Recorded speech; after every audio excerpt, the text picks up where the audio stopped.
आपकी बुक में एक छोटा सा टॉपिक यूज किया है, सेंटर ऑफ ग्रेविटी। ठीक है, बस टच किया है, थोड़ा सा बता दिया और छोड़ दिया। हम लोग उसके ऊपर एक क्लास लेंगे, what is centre of gravity.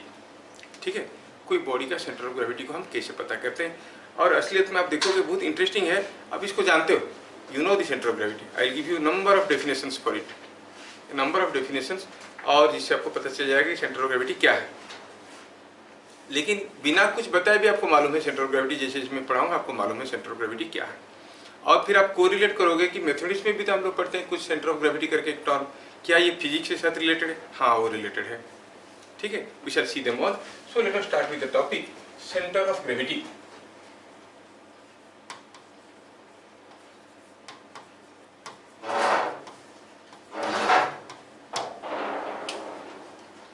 जिसको हम लोग सीजी कहेंगे आगे चल के, सीजी लिखने में आसान होता है, तो सेंटर ऑफ ग्रेविटी को सीजी लिखेंगे। ठीक है, क्या है सेंटर ऑफ ग्रेविटी? जैसे हम जानते हैं कि everything Earth pulls towards it, है ना, Earth pulls everything towards it. जैसे ये पेन है, ये पेन को अर्थ पुल कर रहा है, और हम जानते हैं कि कोई भी एक फोर्स का कोई भी एक फोर्स का 3 कैरेक्टरिस्टिक होता है। क्या क्या होता है? Magnitude, direction and point of application. कौन सा पॉइंट में आ रहा है? कोई भी फोर्स का किसी भी बॉडी के ऊपर इफेक्ट जानने के लिए हमें 3 चीज जानना जरूरी है फोर्स के बारे में। क्या क्या है? क्योंकि उसी से पता चलता है कि उसका फोर्स का इफेक्ट क्या होगा। Suppose this is what is a body, this is what is a body, it is से हियर केप्ट। और ऐसा कोई बॉडी के ऊपर मान लो कि मैं एक फोर्स लगाना चाहता हूँ। जब मैं एक फोर्स इसके ऊपर लगाऊंगा, ये जो फोर्स है वो इसके ऊपर कैसा इफेक्ट देगा वो डिपेंड करता है कि फोर्स का मैग्नीट्यूड कितना है, स्ट्रॉन्ग फोर्स है कि वीक फोर्स है। स्ट्रॉन्ग फोर्स देंगे तो जो भी इफेक्ट होगा स्ट्रॉन्ग इफेक्ट दिखाई देगा, वीक फोर्स है तो वीक इफेक्ट दिखाई देगा। फिर वो फोर्स कैसा है, इस डायरेक्शन में है कि इस डायरेक्शन में है कि इस डायरेक्शन में है कि नहीं। अगर ऐसा फोर्स देंगे तो ये बॉडी इधर को कुछ मूव करेगा, इधर को देंगे तो इधर को मूव करेगा। सो डायरेक्शन भी मैटर करता है मोशन के बारे में। तीसरा हुआ कि अगर मैं कोई फोर्स लगाता हूँ, suppose I apply the force somewhere here, तो इस केस में ये बॉडी का जैसे मोशन होने वाला है, अगर इसको मैं कुछ यहाँ पे दे दूंगा तो वही फोर्स मोशन होगा क्या? If I apply the force here, what ever motion I am seeing in this body with the same application, same magnitude force in same direction, but point of application बदल दिए, point of application of force बदल दिए तो effect same होगा क्या? When you are applying the force somewhere here, you see the body is tending to go like this. When you are applying the force like here, you see the body is trying to move like this. Motion भी तो पूरा बदल गया। आप कहोगे magnitude और direction बराबर होने से भी effect of a force changes. समझ में? Effect of a force changes on a body depending upon the point of application of force. समझ में आया ये सब सारा चीज? अच्छा, तो कोई भी एक फोर्स है, एनी फोर्स, जिसका कैरेक्टरिस्टिक को हम लोग कैसे रिप्रेजेंट करेंगे? ए फोर्स, पहला हुआ एनी फोर्स इज कैरेक्टराइज्ड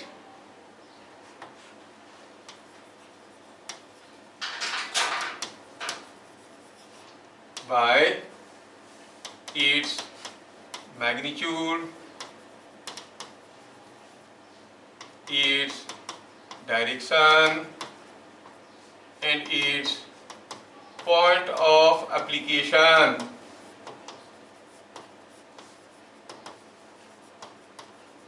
क्या बात समझ में आया? कोई भी फोर्स का इफेक्ट कैसे पता चलता है? From the knowledge of magnitude, direction and point of application. मैं अगर आपको कोई 0.5 न्यूटन का फोर्स से थोड़ा पुश कर दूंगा लेफ्ट को, would you go for a complaint to police station? No. 0.5 Newton, इतना छोटा सा force towards left, how does it matter? But again it depends कि where I'm pushing, आंख में कर दिया तो चलेगा? Point of application मैटर करता है नहीं करता? Yes. So where I apply the force that matters. Force के बारे में जब भी बातचीत होता है, पॉइंट ऑफ एप्लीकेशन के बारे में आपके लेवल की बुक में, अगेन इन क्लास 11 लेवल की बुक में वो इम्पोर्टेंस नहीं दिया गया है, जबकि जेई वाले उसको पकड़ते हैं। क्यों? इसका क्या सिग्निफिकेंस है? सिग्निफिकेंस ये है कि हर एक फोर्स का एक मैग्नीट्यूड होगा, डायरेक्शन होगा, पॉइंट ऑफ एप्लीकेशन होगा, तय है। मान लो कि कोई बॉडी के ऊपर 4 ठो फोर्स आ रहा है, चारों फोर्स को मिला के एक सिंगल फोर्स बनेगा कि नहीं? Net force. अब वो चारों फोर्स को भगा के उसके जगह एक नेट फोर्स ले सकते हैं ना? अगर नेट फोर्स ले सकते हैं तो वो नेट फोर्स का मैग्नीट्यूड क्या होगा, डायरेक्शन क्या होगा, पॉइंट ऑफ एप्लीकेशन क्या होगा। Are you getting? अगर हम कहेंगे just for sake of example, supposing हम कहेंगे कि यहाँ पर कोई एक डंडा रखा हुआ है, अब ये डंडे के ऊपर एक 10 न्यूटन का फोर्स है और ये इसके ऊपर एक 20 न्यूटन का फोर्स है। क्या आप गेस कर सकते हो हाउ दिस डंडा इज गोइंग टू मूव? आप देखोगे ये जो डंडा है ये कुछ ऐसे मूव करने वाला, क्योंकि इधर वाला कम पुश कर रहा है, इधर वाला ज्यादा पुश कर रहा है। What is the net force on this डंडा? 30 न्यूटन। मतलब इनको भगा के अगर हम 30 न्यूटन दे देंगे तो कहेंगे हाँ बराबर काम है। तो इसको भगा के अगर हम इसके ऊपर 30 न्यूटन देंगे तो जो नेट फोर्स बनेगा वो नेट फोर्स भी तो एक वेक्टर है और वो फोर्स है, और उस फोर्स को मैग्नीट्यूड कितना हुआ 30 न्यूटन। डायरेक्शन क्या होगा नेट फोर्स का? डायरेक्शन ये ऊपर की तरफ, वो ऊपर की तरफ, वो भी ऊपर की तरफ होगा। So the net force on this डंडा is 30 newton in the upward direction. Where? कौन सा पॉइंट में? समवेयर बोलने से नहीं होता है। हम बोलेंगे तुमको रसगुल्ला खिलाना चाहता हूँ, कहाँ डालू? Somewhere in my body. कहीं भी डाल सकते हैं क्या रसगुल्ला? अरे बोलना है कि मुंह में डालो, है कि नहीं? तो अगर हम कहेंगे कि 30 newton force is acting in upward direction, where it is acting? हाँ, कहाँ पे, कैसे पता करें कि एग्जैक्टली कहाँ पे करेंगे? सुन लो, I am coming to the topic centre of gravity को मैं धीरे धीरे बैकग्राउंड बनाने की कोशिश कर रहा हूँ। वो ग्रेविटी का सेंटर है। I am in general telling you the centre of all forces. बहुत सारा फोर्सेस अगर आ रहे हैं उनका सेंटर कैसे निकालते हैं, फिर ग्रेविटी के सेंटर में जाएंगे। तो हम देखेंगे कि ये फोर्स जो 30 न्यूटन का हुआ वो फोर्स कुछ ऐसा हुआ, लेकिन कहाँ पे है हमें कोई जानकारी है नहीं। कहाँ पे ये फोर्स है हमें जानकारी नहीं है। ठीक है, अगर हम कहेंगे कि ये जो फोर्स है, चलो पहले सोचते हैं कि कहाँ पे हम एक 30 न्यूटन फोर्स देंगे कि ये रेस्ट में रहेगा। सपोज हम कहेंगे यहाँ पर कहीं एक 30 न्यूटन का फोर्स दे देंगे यहाँ से एक डिस्टेंस में, तो हो सकता है कि रेस्ट पे रहेगा। रहेगा कि नहीं रहेगा? By choosing suitable value of x, अगर मैं 30 न्यूटन को यहाँ पे दे दूंगा तो रेस्ट में रहेगा क्या? नहीं रहेगा। यहाँ पे दे दूंगा तो ऊपर से नहीं रहेगा। सुटेबल पॉइंट ढूंढ के निकालना पड़ेगा, कहाँ पर देने से रेस्ट में रहेगा। मान लो ढूंढ के निकाल दी कि यहाँ पर 30 न्यूटन दो, यहाँ से एक्स डिस्टेंस में, तो ये अभी रेस्ट में रहेगा। मतलब ये हुआ कि ये दोनों मिलके जो फोर्स हो रहे हैं that is equal to and opposite to this force, है कि नहीं? इसका मतलब इन दोनों का जो रिजल्टेंट है नेट फोर्स है, that net force must be somewhat in this direction. यहाँ पे होना जरूरी है, तभी तो हम ऊपर से 30 न्यूटन दिए तो इसको बैलेंस कर दिए। So this must be the net force. तो नेट फोर्स यहाँ से कितने दूर पे है? एक्स डिस्टेंस पे है। मान लो कि पूरा डिस्टेंस को हम एल कहते हैं। नेट फोर्स ये है। अगर ये नेट फोर्स है 30 न्यूटन का, इसीलिए when the other force I am applying which is equal to and opposite to this and along the same line the entire body is at rest, net force 0 हो गया। समझ में आया? तो ये दोनों फोर्स का जो नेट फोर्स होगा वो 30 न्यूटन होगा, अपवर्ड होगा। इजीली समझ में आ गया। कहाँ पे होगा? जहां पे हम इक्विलिब्रियम फोर्स, इसको कहते हैं इक्विलिब्रियम फोर्स, जो फोर्स लगाने से बॉडी इक्विलिब्रियम में रह जाता है उसको कहते हैं इक्विलिब्रियम। बहुत सारे फोर्सेस का सम जो होता है उसको कहते हैं रिजल्टेंट। रिजल्टेंट का इक्वल एंड अपोजिट होता है इक्विलिब्रियंट, मतलब that brings equilibrium to the body. बात समझ में आया? तो जो फोर्स लगाने से ये रेस्ट में आ जाएगा, जो फोर्स लगाने से ये रेस्ट में आ जाएगा, उस फोर्स का हम कहेंगे इक्विलिब्रियंट।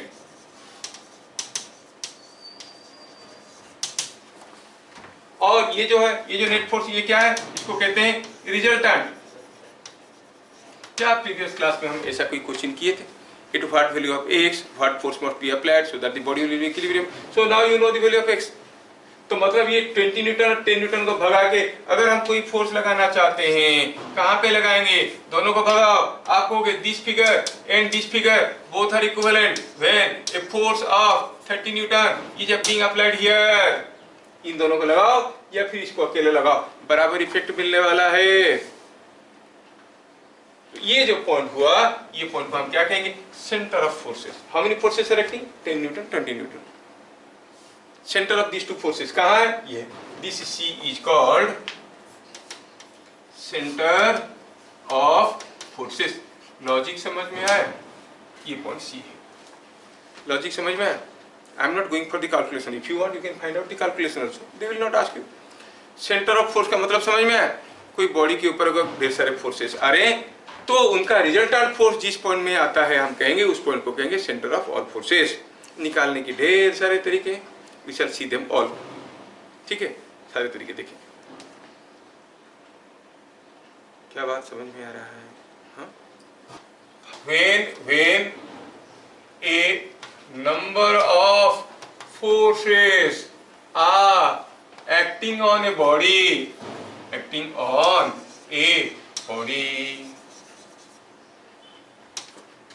the point about which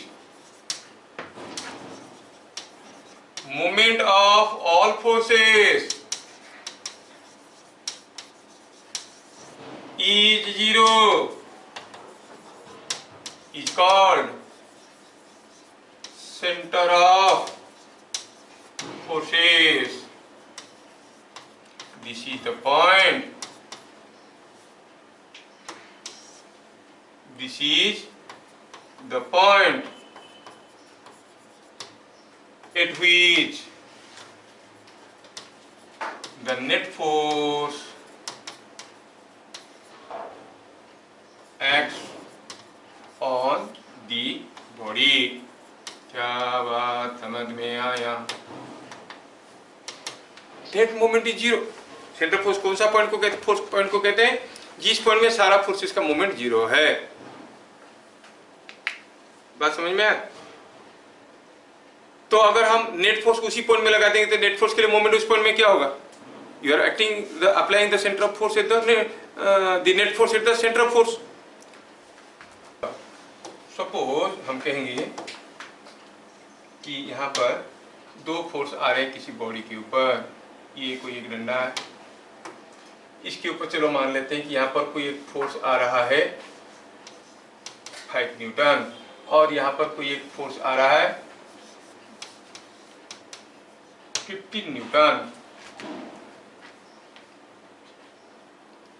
ठीक है,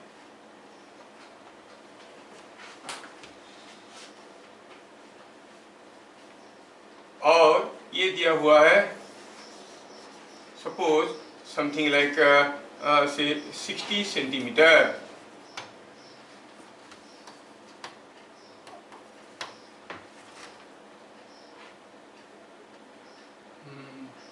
Find distance of center of force. Find distance of center of force.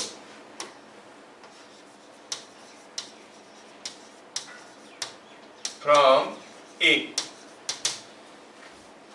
क्या बोला है? A से distance of centre of force पता करना है। कहाँ पर आ रहा है?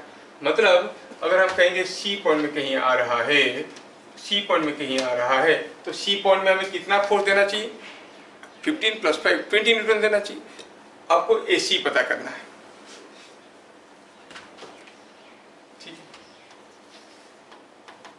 तो क्या देखिए डेफिनेशन में, आपको डेफिनेशन याद रह गया? सेंटर ऑफ फोर्स क्या हो गया? सेंटर ऑफ फोर्स हो गया, अरे कहाँ गया वो स्टेटमेंट?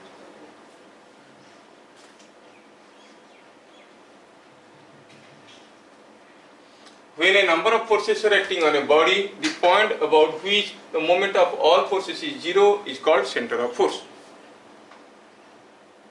समझ में?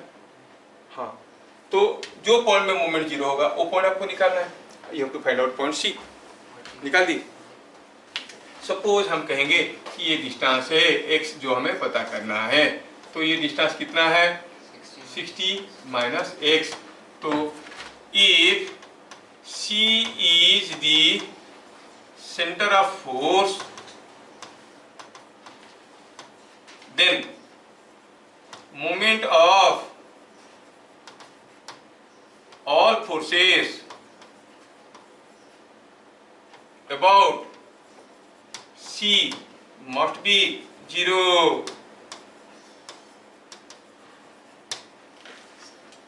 है कि नहीं?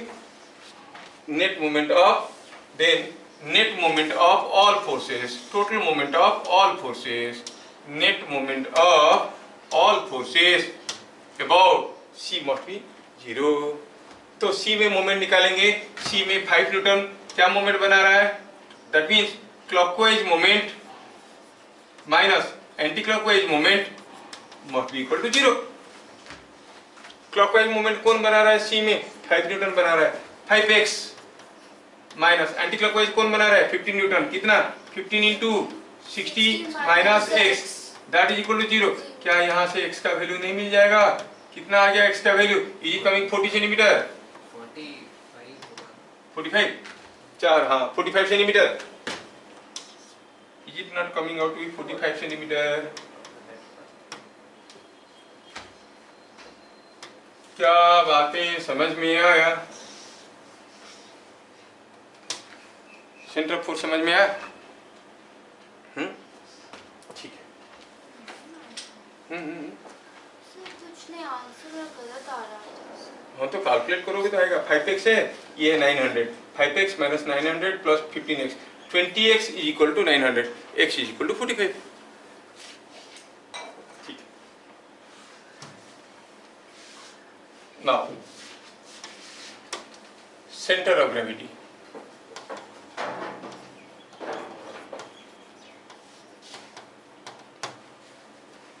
ठीक है। सेंटर ऑफ ग्रेविटी क्या है? कोई बॉडी के ऊपर ग्रेविटेशनल फोर्सेस आ रहे हैं, नेट ग्रेविटेशनल फोर्स का सेंटर को सेंटर ऑफ ग्रेविटी कहेंगे, है ना? It is the point on a body where the effective gravitational force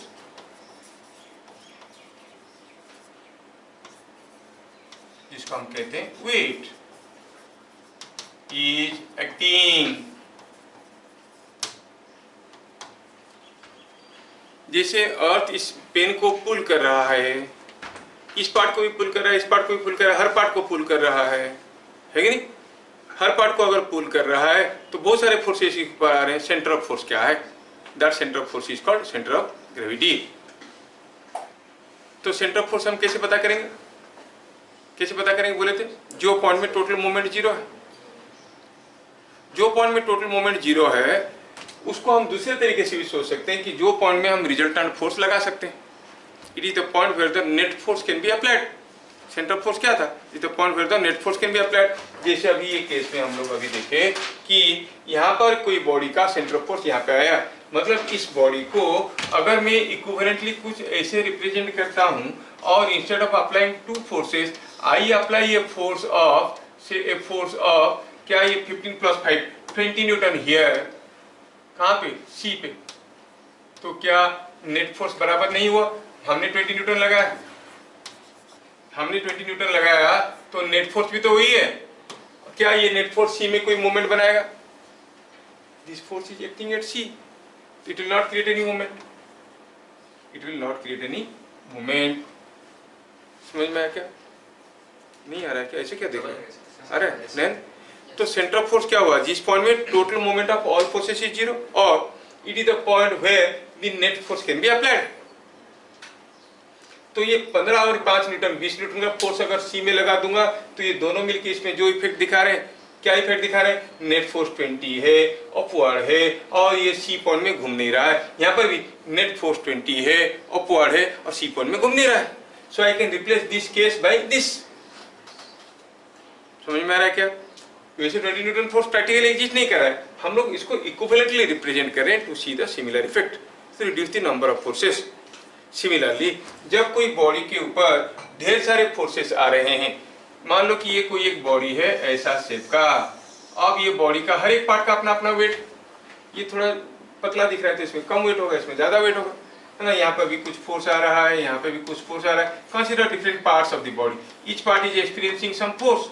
अब ये सारा फोर्सेस का नेट फोर्स कहीं ना कहीं होगा। कहां पर होगा? दो तरीका है हमारे पास। उस पॉइंट में होगा जहां पर ये सारा फोर्सेस के चलते मोमेंट 0 है, निकालना तो आसान नहीं है कि नहीं? इतना सारा फोर्स है, every small part of this body is getting a force.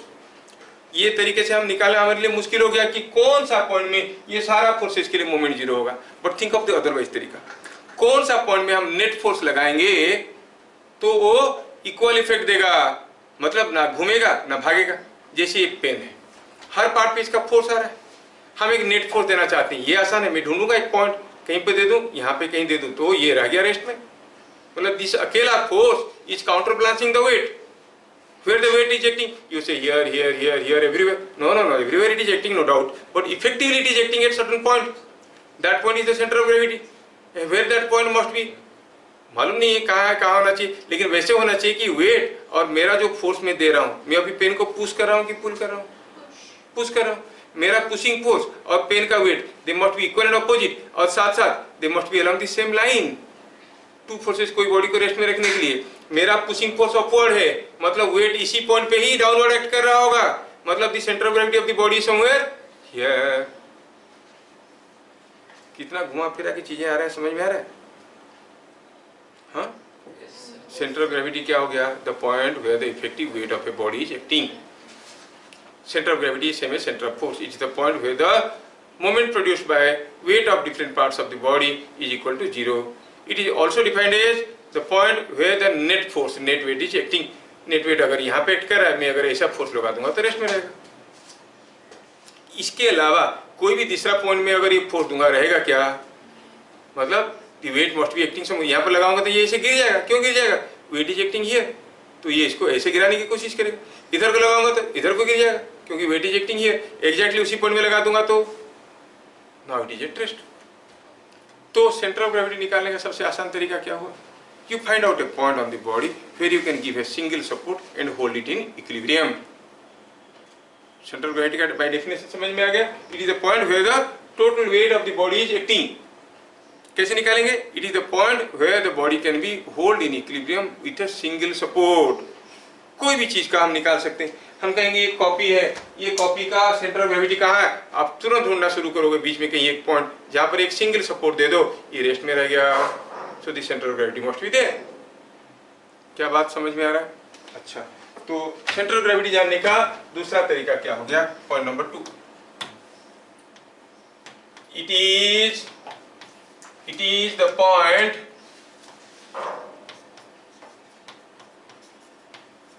where the body can be given a single support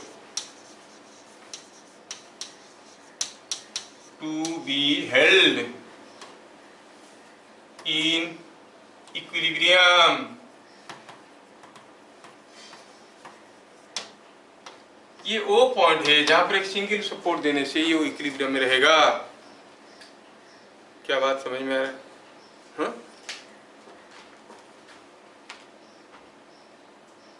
थोड़ा गेस करके देखें आपको क्या लग रहा है?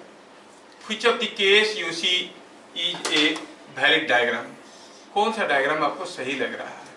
ये एक डायग्राम है जिसमें यहाँ पे कोई एक ब्लॉक झूल रहा है 2 kg का, और ये एक डायग्राम है यहाँ पर कोई एक ब्लॉक झूल रहा है 3 kg का, और इसको किसी एक डंडे से हमने झुला के रखा है। कैसा एक डंडा? ऐसा एक डंडा। Which figure is appearing to be a correct one? आपको बताना है। ठीक है, अब ये हुआ पहला केस।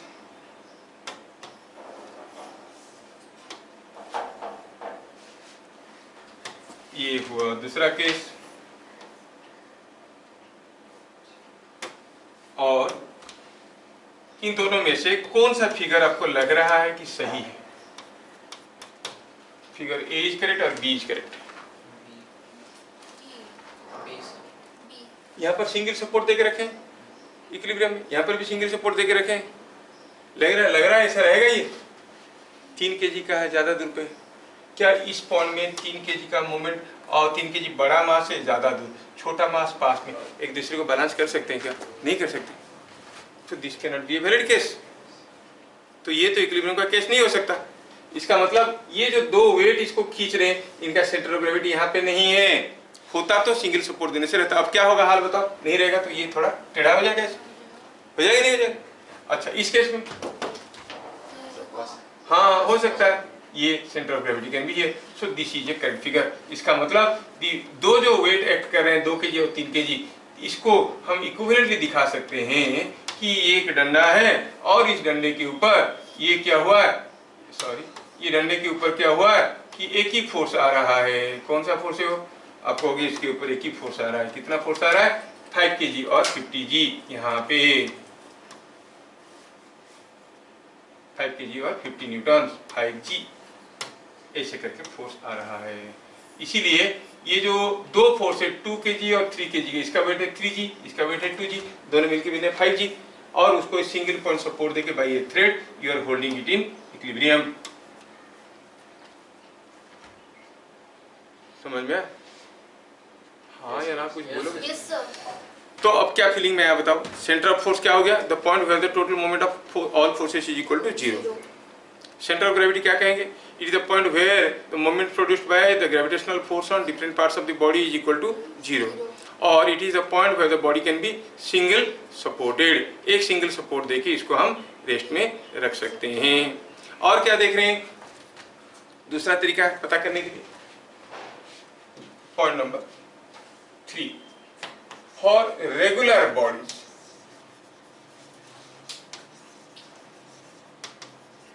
जैसे मान लो कि कोई स्क्वायर हुआ, कहां पर रहेगा, obviously eight the centre, centre में रहेगा। For regular bodies, uniform bodies के लिए वो सेंटर में रहेगा। कोई सर्किल है तो कोई डिस्क है, उसका सेंटर। तकलीफ तो तब हो जाता है जब हम कोई कोन ले लेते हैं या कुछ दूसरा ले लेते हैं, है कि नहीं। तो for regular bodies it is at geometric centre.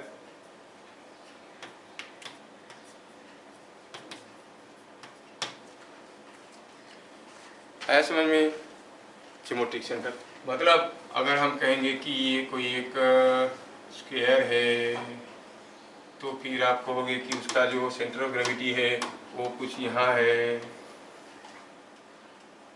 और सपोज ये कोई एक सर्किल है, डिस्क है, हम कहेंगे ये स्क्वायर प्लेट। ये क्या है, डिस्क है। तो इस केस में ये कहाँ है, you will say this is at the centre of the circle. Suppose ये कोई एक ट्रायंगल है, कहाँ है, where is the centre of gravity of this geometric centre. Geometric centre कैसे निकालते हैं क्या आप लोगों को मालूम है, यू हैव टू ड्रॉ, और हाँ ये इसका अपोजिट पॉइंट का मिड पॉइंट को टच करेगा, ये इसका मिड पॉइंट को टच करेगा, और ये इसका मिड पॉइंट को टच करेगा, तो they will pass through a common point, है कि नहीं। ये चीज आप लोगों को मालूम होगा, ये कॉमन पॉइंट में पास करता है। तो फिर जो point of intersection of this meridians will give you the centre of gravity. ये क्या है, ये ट्रायंगुलर प्लेट है।